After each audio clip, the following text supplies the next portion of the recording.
উত্তর দিতে পারবেন না। প্রিয় ভাইরা আমার, আল্লাহ পাক রব্বুল আলামিন আমি যে আয়াতে কারিমা তেলাওয়াত করেছি, এই আয়াতে কারিমার মধ্যে রব্বুল আলামিন বলেন কাইফা তাকফুরুনা বিল্লাহ ওয়া কুনতুম আমওয়াতান ফাহিয়াকুম সুম্মা ইউমীতুকুম সুম্মা ইউহয়ীকুম সুম্মা ইলাইহি তুরজাউন। রব্বুল আলামিন বলেন যে কথাগুলো এতক্ষণ আমি আপনাদের সামনে বোঝানোর জন্য ভূমিকা স্বরূপ বলতেছিলাম, এই কথাগুলো আল্লাহ পাক রব্বুল আলামিন কোরআনের মধ্যে মহাগ্রন্থ আল কোরআন, ঐশী গ্রন্থ আল কোরআনুল কারীম, কোরআনুল কারীমের মধ্যে আল্লাহ পাক রব্বুল আলামিন বলেন কাইফা তাকফুরুনা বিল্লাহ, হে বান্দা তুমি আমি আল্লাহ পাক রব্বুল আলামিনকে কিভাবে অস্বীকার করো, আমি আল্লাহ পাকের সাথে কেমনে তুমি নাফরমানি করো। কাইফা তাকফুরুনা বিল্লাহ ওয়া কুনতুম আমওয়াতান, অথচ তুমি তো ছিলে নিষ্প্রাণ, তুমি তো ছিলে অস্তিত্বহীন, তোমার কোনো অস্তিত্ব ছিল না, নিষ্প্রাণ ছিলে, অস্তিত্বহীন থেকে অস্তিত্ব আনলাম আমি আল্লাহ পাক রব্বুল আলামিন। ওয়া কুনতুম আমওয়াতান, আবার আমি আল্লাহ পাক রব্বুল আলামিন কিছুদিন তোমাকে দুনিয়াতে লালন পালন করে আবার মৃত্যুবরণ করাবো, মৃত্যু ঘটাবো।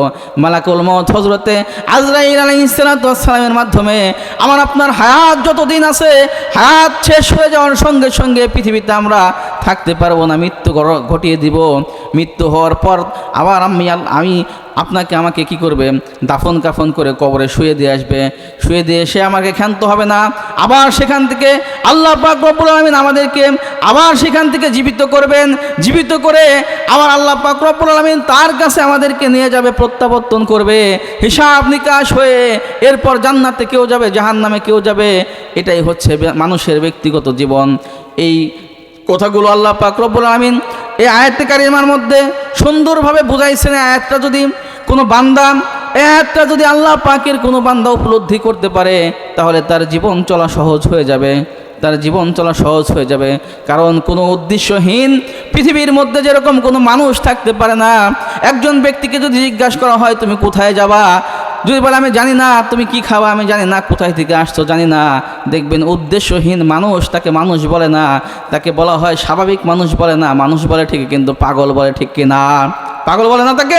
দেখবেন তারা সকালবেলা ঘুরতেছে, এই কোথায় যাবেন বলে, তার উদ্দেশ্য তো নাই। আপনার উদ্দেশ্য আছে মাহফিল থেকে বাড়িতে যাবেন, উদ্দেশ্য আছে বেঁধে হাঁটবেন, দেখবেন বাড়ি পাবেন। কিন্তু পাগলের তো উদ্দেশ্য নাই, সারা রাত হাঁটে, বাজারের ভিতরে দেখবেন সকালে হাঁটতেছে, বিকেলে হাঁটতেছে, হাইটা আবার ওই জায়গায় আসে, আবার ঘুরে ফিরে আবার ওই জায়গায় আসে। কারণ তার কি নাই, তার উদ্দেশ্য নাই, তার গন্তব্য নাই। উদ্দেশ্যহীন গন্তব্যহীন মানুষ যেরকমভাবে তাকে স্বাভাবিক মানুষ বলে না, ঠিক তদ্রূপভাবে আল্লাহ পাক রব্বুল আলামিনের মুমিন বান্দা, মুত্তাকি বান্দা, তাদেরও উদ্দেশ্য আছে। আল্লাহ পাক রব্বুল আলামিন এই কথাই বলেন কাইফা তাকফুরুনা বিল্লাহ, কিভাবে আমি আল্লাহকে অস্বীকার করো, আমি আল্লাহর সাথে নাফরমানি করো, তোমার তো কোনো অস্তিত্বই ছিল না, অস্তিত্বহীন থেকে আমি আল্লাহ অস্তিত্ব আনলাম। এটা বিশাল বড় তাফসির। আয়াতের তাফসির বা আয়াতের ব্যাখ্যা করতে গেলে কমপক্ষে সর্বনিম্ন স্বাভাবিকভাবে বুঝতে গেলে 1 ঘন্টা লাগবে। অস্তিত্বহীন থেকে অস্তিত্ব কিভাবে আসলো? আপনি ছিলেন কোথায়? আপনি ছিলেন খাদ্যের মধ্যে, আপনি ছিলেন মাটির মধ্যে। স্বাভাবিক একটা প্রবাদ কথা আছে, মানুষ কিসের তৈরি? মানুষ মাটির তৈরি, বলে না? মাটির তৈরি মানুষ। মানুষ তো আমরা কি মাটির তৈরি? কিন্তু বলে কেন? কারণ মাটি দিয়ে আমাদেরকে তৈরি করা হয়েছে। আমি আপনি যখন তৈরি হয়েছি, আল্লাহ পাক রব্বুল আলামিন তৈরি করেছেন। ফেরেশতারা তখন নির্ধারিত সময় আল্লাহ পাকের কাছে বলেছেন, হে আল্লাহ, এই বান্দাকে যে তৈরি করবো এর হাত কয়টা হবে? 20টা আঙ্গুল হবে না 22টা আঙ্গুল হবে? থাকে না অনেকের আঙ্গুল, কিন্তু এখানে আরেকটা বাড়া থাকে। 20টা হবে না 22টা হবে? এর চেহারাটা কেমন হবে? খাটো হবে না লম্বা হবে? কালো হবে না ফর্সা হবে? বাংলাদেশি হবে না চাইনিজ হবে? কোন দেশে হবে? আল্লাহ পাক রব্বুল আলামিন ফেরেশতাদেরকে বলে এই কথা বলার কারণ নাই। তুমি এ কথা বলার কারণে আরো সে তাকাও, তুমি লাউহে মাহফুজে তাকাও, সেখানে দেখো, সেখানে একটা স্ট্রাকচার আছে, সেখানে দেখে দেখে ইটের ভিতরে যেরকম ফ্রেমের ভিতরে মাটি দিলে ইট হয়ে যায়, আমি আপনি কিভাবে তৈরি হব, কোন সুরত হবে, কোন সিরত হবে, ছেলে হব না মেয়ে হব, মায়ের গর্ভে যখন আসবো সেখন কিভাবে আসবো, আল্লাহ পাক রব্বুল আলামিন আজ থেকে আরো বহু আগে আল্লাহ পাক রব্বুল আলামিন আমাদের কি আকার আকৃতি সুরত সিরত হবো সেটা তৈরি করে রেখেছেন। ফেরেশতাদেরকে বলা হয় সেদিকে তাকাও, সব কিছু সেভাবে করুন।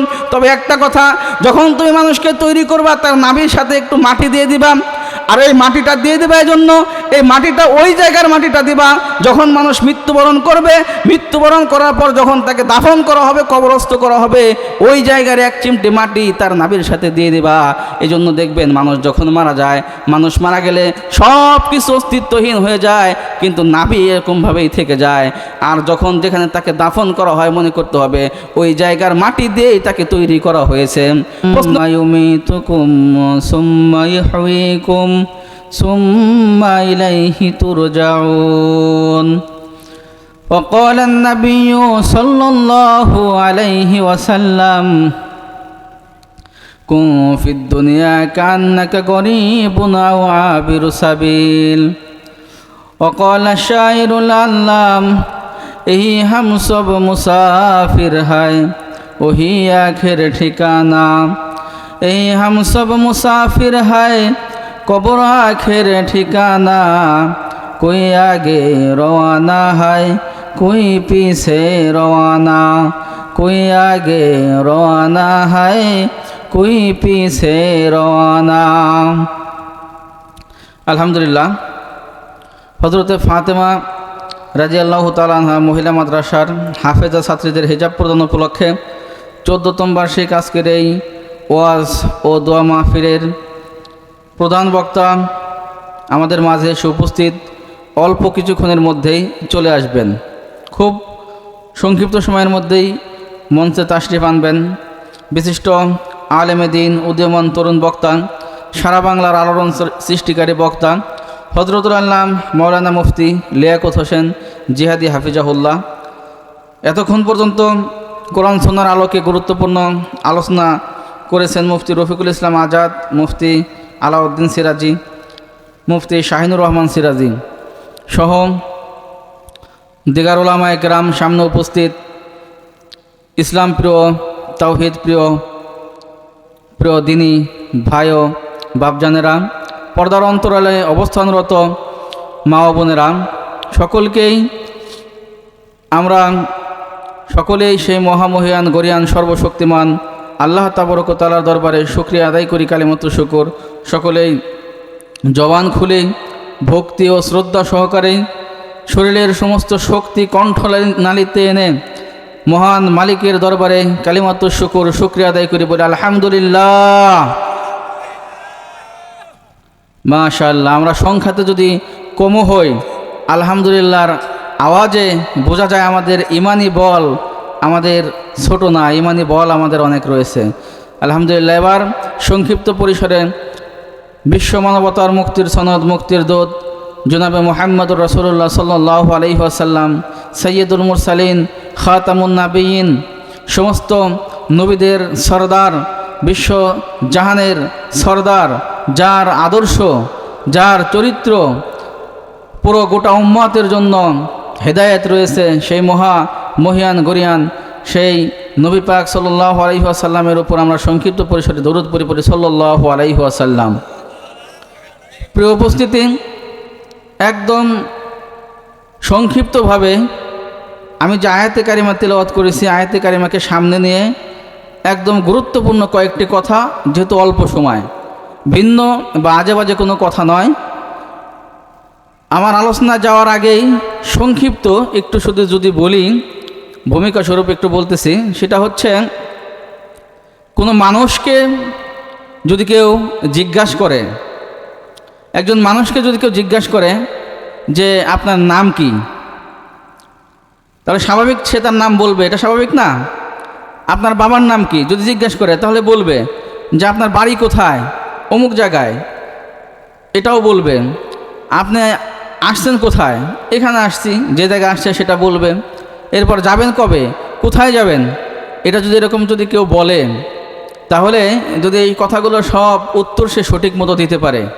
মনে করেন এখানে ফর এক্সাম্পল যে কোনো একজনকে যদি বলা হয়, যেমন আমাদের প্রধান বক্তার সাথে সফর সঙ্গী ওই যে রবিউল ভাই এসেছে, সে তো এলাকায় নতুন, তাকে যদি বলা হয় যে আপনার নাম কি, সে যদি বলে আমার নাম মোহাম্মদ রবিউল ইসলাম, আপনার বাড়ি কোথায়, দেশের বাড়ি কোথায়, সে যদি বলে আমার বাড়ি কুড়িগ্রাম, থাকেন কোথায়, যে আমি থাকি ঢাকা সাভারে, আসছেন কোথায়, চৌহালি সিরাজগঞ্জ, এরপর যাবেন কখন, যে বয়ান শেষ করে আজকে আমরা একটু পরে চলে যাব, এটা যদি তাকে প্রশ্ন করা হয়, সে যদি উত্তর দেয়, তাহলে বুঝতে হবে সব কিছু তার মাশাআল্লাহ ভালো আছে, সঠিক উত্তর দিচ্ছে, স্বাভাবিক একটা মানুষ। আর যদি একজনকে বলা হয় আপনার নাম কি, যদি বলে আমি জানি না, এরপর যদি বলা হয় আপনার বাবার নাম কি, হেও যদি বলে আমি জানি না, আপনি আসছেন কোথায়, সে যদি বলে জানি না, থাকেন কোথায় জানি না, খাইছেন নাকি জানি না, মানে কিছুই জানে না, এরকম যদি প্রশ্ন করে, তাহলে পাশের মানুষ স্বাভাবিকভাবেই বলবে যে কার সাথে কি পেশাল পড়তে চাও, সময় নষ্ট করার জায়গা পেতেছো না, সে তো সাধারণ মানুষ না, সে পাগল, ওর সাথে যাই করবে শুধু জানি না জানি না জানি না এটাই বলবে, ঠিক কি না? এটাই বলা স্বাভাবিক। ঠিক তদ্রূপভাবে আমি আপনি যে মানুষ, আমি আপনি মানুষ না, মানুষ আল্লাহর এই সৃষ্টিকুলের মধ্যে, জগৎসমূহের মধ্যে আল্লাহ পাকের সর্বশ্রেষ্ঠ যতগুলো আল্লাহর সৃষ্টি রয়েছে, সৃষ্টির শ্রেষ্ঠ জীব, শ্রেষ্ঠ আশরাফুল মাখলুকাত মানুষ হিসাবে মহান আল্লাহ পাক রব্বুল আলামিন আমাদেরকে পৃথিবীর বুকে প্রেরণ করেছেন। পৃথিবীর বুকে প্রেরণ করে আমি কিভাবে চলবো, কোন পথে চলবো, কোন মতে চলবো, এটাও আল্লাহ পাক রব্বুল আলামিন আমাদের জন্য জীবন বিধান স্বরূপ মহান আল্লাহ পাক রব্বুল আলামিন আমাদের কিভাবে চলতে হবে, একদম মানুষের ঝুপড়ি ঘর থেকে নিয়ে, রান্নাঘর থেকে নিয়ে, তার ব্যক্তি জীবন, তার পারিবারিক জীবন, তার সামাজিক জীবন, তার রাষ্ট্রীয় জীবন, তার রাজনৈতিক জীবন, তার আন্তর্জাতিক জীবন, তার কর্মজীবন, সব কিছু কীভাবে কি করব, সব কিছু মহান আল্লাহ পাক রব্বুল আলামিন কোরআন এবং সুন্নাহর মাধ্যমে নবী পাক সাল্লাল্লাহু আলাইহি সাল্লামকে প্রেরণ করে, তার উপরে মহাগ্রন্থ ঐশীবাণী আল কোরআনকে নাজিল করে আল্লাহ পাক রব্বুল আলামিন আমাদেরকে গাইড লাইন স্বরূপ, গাইড বুক স্বরূপ কোরআন দিয়ে, তার প্র্যাকটিক্যাল ইঞ্জিনিয়ার স্বরূপ নবী করিম সাল্লাল্লাহু আলাইহি ওয়াসাল্লামকে প্রেরণ করে পাঠিয়ে দিয়ে মানব জাতিকে আল্লাহ পাক রব্বুল আলামিন পৃথিবীর মধ্যে তৈরি করলেন। কি করার জন্য?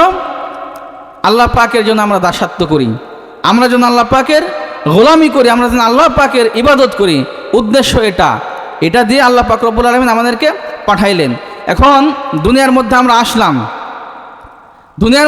আসলাম, এখানে যারা আমরা বসে আছি, কারো 60 বছর, কারো 70 বছর, কারো 20 বছর, কারো 5 বছর, 10 বছর, এখানে অনেকে আছি। মাইকের আওয়াজ যতদূর যাচ্ছে, বয়সের তারতম্য আমাদের মধ্যে আছে। এক একটা সময় কেউ দেখতে দেখতে ছোট্ট ছিল, এখন বড় হয়েছে, শিশু থেকে শৈশব, শৈশব থেকে যুবক, যুবক থেকে আস্তে আস্তে বৃদ্ধর দিকে চলে যাচ্ছে, কেউ বৃদ্ধ হয়ে লাঠির উপর নির্ভরশীল হয়ে চুলদারি সাদা হয়ে যাচ্ছে। কিন্তু আমি আপনি কোথায় ছিলাম? কে আমাকে পাঠালো এই দুনিয়ার মধ্যে? কেন পাঠালো? এখানে কয়দিন থাকতে পারে একজন মানুষ? সারা জীবন কি থাকতে পারে? নাকি নির্ধারিত একটা সময়, যতদিন পর্যন্ত তার হায়াত নামক দৌলত দিয়ে আল্লাহ পাক রব্বুল আলামিন তাকে পৃথিবীতে প্রেরণ করেছে, হায়াত যখন ফুরিয়ে যাবে থাকতে পারবে? থাকার কোনো সম্ভাবনা নাই। আল্লাহ পাক রব্বুল আলামিন আমাদেরকে পাঠালেন, নির্ধারিত একটা সময় দিয়ে পাঠালেন, আবার আল্লাহ পাক রব্বুল আলামিন আমাদেরকে নিয়ে চলে যাবেন। আমরা ছিলাম কি? কোথায় থেকে আসলাম? প্রথম পর্যায়ে আমরা আসলাম কোথায় থেকে? আজকে তো আমি মাহফুজ, আমি মানুষ, আমার আব্বার নাম আব্দুল মজিদ মোল্লা, আপনারা চেনেন। তার থেকে আমি কোথা থেকে আসলাম, বা আপনি কোথা থেকে আসলেন? আমরা কি প্রথমে এরকম ছিলাম? আমি প্রথমে তো অস্তিত্বহীন ছিলাম। আমি ছিলাম, আমার বয়স যদি হয় 26 বছর, 25 বছর আগে আমি নামে কেউ ছিল? আপনার বয়স যদি হয় 30 বছর, 32 বছর আগে বা 28 বছর আগে, আপনার নামে কেউ ছিল পৃথিবীতে? কেউ কিন্তু ছিল না। কিন্তু আসলেন কিভাবে? কোথায় থেকে আসলেন? কোন পদ্ধতি আর প্রক্রিয়ার মাধ্যমে আল্লাহ পাক রব্বুল আলামিন আপনাকে দুনিয়াতে পাঠালেন? কোন উদ্দেশ্য দিয়ে পাঠালেন? এই প্রশ্নগুলো যদি আপনাকে করা হয়, তাহলে আপনি কি উত্তর দিতে পারবেন? এর সঠিক উত্তর, এর সদুত্তর আপনি কি দিতে পারবেন? আপনি এর সদুত্তর দিতে পারবেন না। প্রিয় ভাইরা আমার, আল্লাহ পাক রব্বুল আলামিন, আমি যে আয়াতে কারিমা তেলাওয়াত করেছি, এই আয়াতে কারিমার মধ্যে রব্বুল আলামিন বলেন, কাইফা তাকফুরুনা বিল্লাহ ওয়া কুনতুম আমওয়াতান ফাহইয়াকুম সুম্মা ইউমীতুকুম সুম্মা ইউহয়ীকুম সুম্মা ইলাইহি তুরজাউন। রব্বুল আলামিন বলেন, যে কথাগুলো এতক্ষণ আমি আপনাদের সামনে বোঝানোর জন্য ভূমিকা স্বরূপ বলতেছিলাম, এই কথাগুলো আল্লাহ পাক রব্বুল আলামিন কোরআনের মধ্যে, মহাগ্রন্থ আল কোরআন, ঐশী গ্রন্থ আল কোরআনুল কারীম, কোরআনুল কারীমের মধ্যে আল্লাহ পাক রব্বুল আলামিন বলেন কাইফা তাকফুরুনা বিল্লাহ, হে বান্দা তুমি আমি আল্লাহ পাক রব্বুল আলামিনকে কিভাবে অস্বীকার করো, আমি আল্লাহ পাকের সাথে কেমনে তুমি নাফরমানি করো। কাইফা তাকফুরুনা বিল্লাহ ওয়া কুনতুম আমওয়াতান, অথচ তুমি তো ছিলে নিষ্প্রাণ, তুমি তো ছিলে অস্তিত্বহীন, তোমার কোনো অস্তিত্ব ছিল না, নিষ্প্রাণ ছিলে, অস্তিত্বহীন থেকে অস্তিত্ব আনলাম আমি আল্লাহ পাক রব্বুল আলামিন। ওয়া কুনতুম আমওয়াতান, আবার আমি আল্লাহ পাক রব্বুল আলামিন কিছুদিন তোমাকে দুনিয়াতে লালন পালন করে আবার মৃত্যুবরণ করাবো, মৃত্যু ঘটাবো। মালাকুল মউত হযরতে আজরাইল আলাইহিস সালাতু ওয়াস সালামের মাধ্যমে আমার আপনার হায়াত যতদিন আছে, হায়াত শেষ হয়ে যাওয়ার সঙ্গে সঙ্গে পৃথিবীতে আমরা থাকতে পারবো না, মৃত্যু ঘটিয়ে দিব।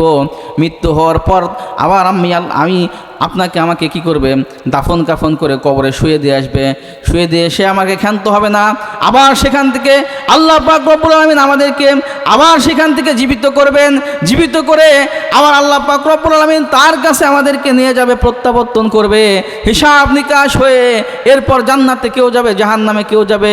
এটাই হচ্ছে মানুষের ব্যক্তিগত জীবন।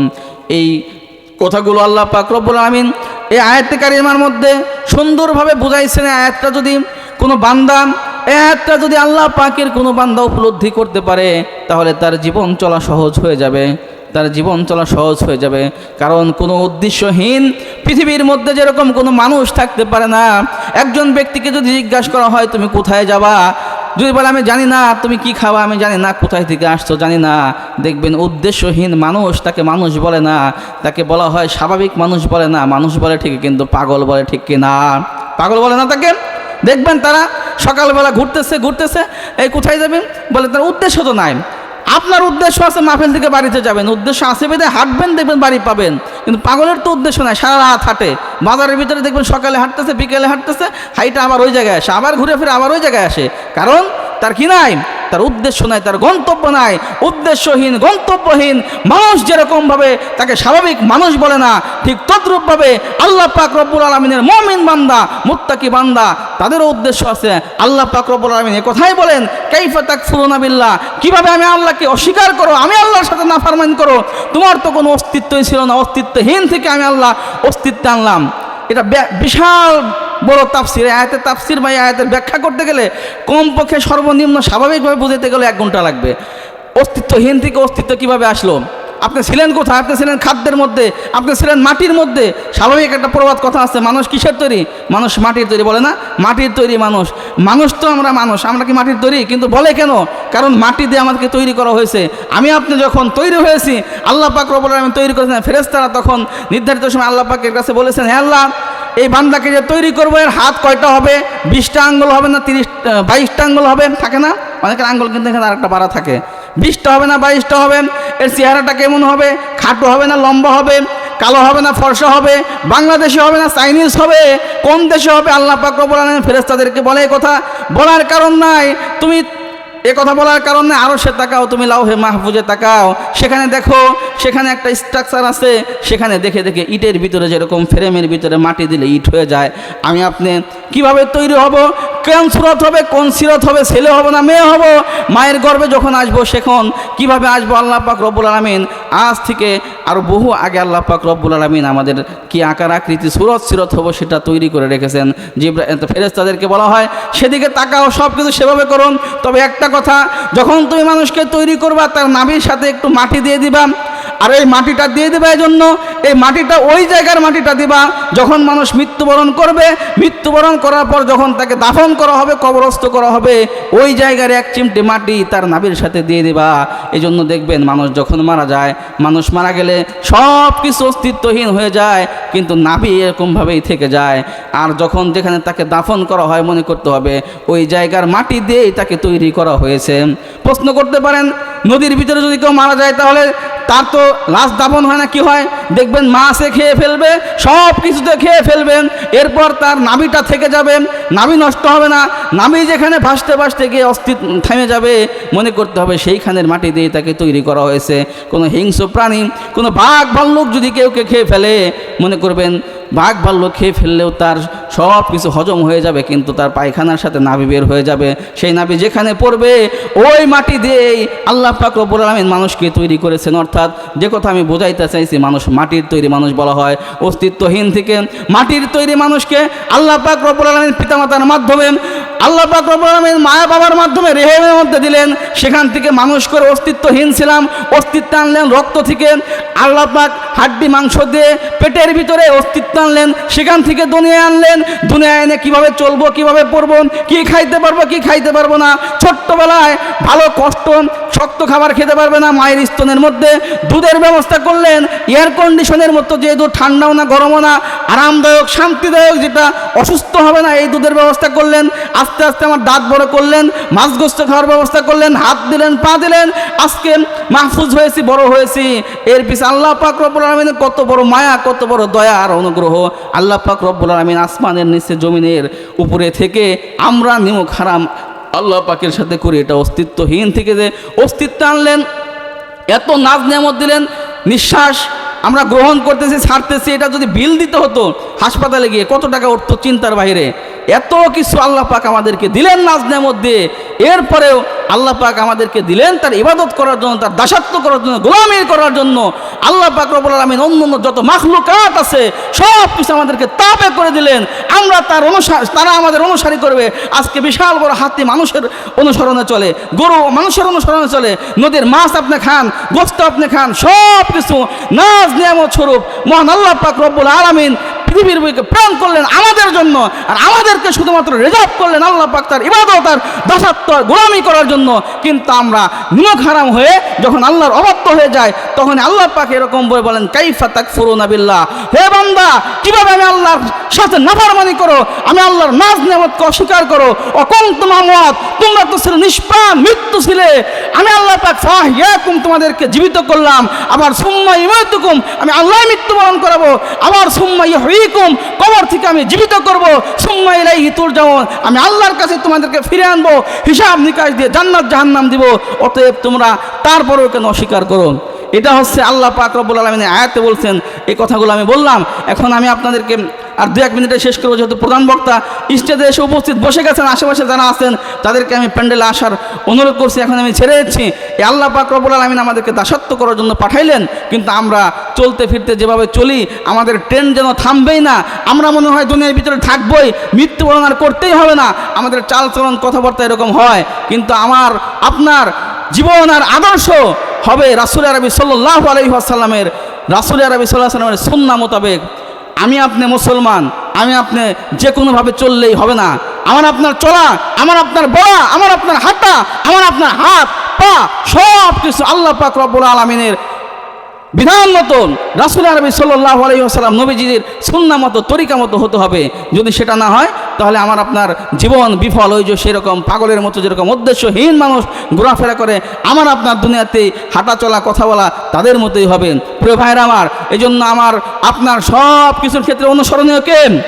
আল্লাহ পাক রব্বুল আলামিনকে অনুসরণ করতে হলে নবী করিম সাল্লাল্লাহু আলাইহি ওয়াসাল্লামকে মাধ্যম হিসাবে, নবী করিম সাল্লাল্লাহু আলাইহি ওয়াসাল্লামকে মাধ্যম জেনে তার সুন্নত মতো আমাদেরকে চলতে হবে। আল্লাহ পাক রব্বুল আলামিন তার নবীর সুন্নাহ মতো চলার আমাদেরকে তৌফিক দান করেন। আর আমাদের প্রতিটি কর্মক্ষেত্র সব কিছু কার্যক্রম যেন আমরা সুন্নাহ, কোরআন সুন্নাহ যদি আমরা মানতে যাই, আমরা যারা না বুঝি তারা উলামা একরাম যারা আছেন, হুজুর যারা আছেন, আমাদের এলাকার বড় হুজুর যারা আছেন, ছোট হুজুর যারা আছেন, সমস্ত হুজুরদের কাছ থেকে আমরা জেনে জেনে ইবাদত বন্দেগী করব। এই ইবাদত বন্দেগী করে মোট কথা আমি যেটা আপনাদেরকে বোঝাতে চাচ্ছি সেটা হচ্ছে, আমরা কিন্তু অস্তিত্ব ছিলাম না, আল্লাহ অস্তিত্ব আনলেন, আবার দুনিয়ার হায়াত কিছু দিলেন, আবার থাকতে পারবো না, কেউ পারেও নাই। দেখেন আজকে সবাই ধাপে ধাপে চলে গেছে, বাবা গেছে, দাদা গেছে, সন্তান গেছে। অনেক সময় সন্তানের লাশ বাবার কাঁধে নিয়ে দাফন করতে হয়। আমরা থাকতে কেউ পারবো না। অতএব যেতেই যেহেতু হবে, হিসাব নিকাশ যেহেতু দিতে হবে, অতএব আমার আপনার জীবন পরিচালনার ক্ষেত্রে আল্লাহ পাকের বিধান আর সুন্নত মতো রাসূলের জন্য হয়। আল্লাহ পাক রব্বুল আলামিন এই কথাগুলো যেগুলো বললাম, এই কথাগুলোর উপর আমাদেরকে আমল করার তৌফিক দান করুক। আর সব পদক্ষেপে, সব কিছুতে সামনে গুরুত্বপূর্ণ একটা সময় আসতেছে, যেহেতু মনে করতে হবে সব কিছুতে সব জায়গায় উলামায়ে কেরাম কোরআন সুন্নাহ যেখানে আছে তার বাইরে আমরা যাব না। আমি শুরুতেই বলেছি একদম আপনার জন্ম থেকে মৃত্যু পর্যন্ত, দোলনা থেকে কবর পর্যন্ত, রান্নাঘর থেকে সংসদ ভবন, আন্তর্জাতিক জীবন পর্যন্ত সব জায়গায় ইসলাম কমপ্লিট কোড অফ লাইফ। যেহেতু ইসলামকে অনুসরণ করতে হবে, ইসলামকে মানতে হবে, উলামায়ে কেরামের সাথে তাদের কদমে চলে চলে উলামায়ে কেরামের কাছে জেনে জেনে সব কিছু করতে হবে। আপনি কাকে কি করবেন, সমর্থন দিবেন, কাকে ভোট দিবেন, কিভাবে বিচার করবেন, কিভাবে জমি আপনার পরিচালনা করবেন, সব কিছু ইসলামে আছে। বিধায় আপনার সব কিছুর জন্য উলামায়ে কেরামের সান্নিধ্যে থেকে উলামায়ে কেরামকে যেই পথে থাকে, যেই মতে থাকে, সেই মতে আপনার জন্য আমার জন্য হয়। কথা বলেন ঠিক কিনা? উলামায়ে কেরামের বাইরে, কোরআন সুন্নাহর বাইরে, কোরআন সুন্নাহ উলামায়ে কেরাম এর বাইরে ভিন্ন কোনো পথ এবং পন্থা যারা অবলম্বন করবে তারা সহি পথে নাই। তাদের থেকে আমাদেরকে পরহেজ থাকতে হবে। রাসূল আরবি সাল্লাল্লাহু আলাইহি ওয়াসাল্লামের পথেই আমাদের চলতে হবে। আল্লাহ পাক রব্বুল আলামিন কথাগুলো আমাদেরকে আমল করার তৌফিক দান করেন। আমাদের প্রধান বক্তা সাহেব এসে গেছেন, হুজুর আলোচনা করবেন। এই কথাই আমি সংক্ষিপ্ত যতটুকু বললাম। এই কথার মধ্যে ভুল ত্রুটি হয়ে থাকলে ক্ষমা সুন্দর দৃষ্টিতে দেখবেন।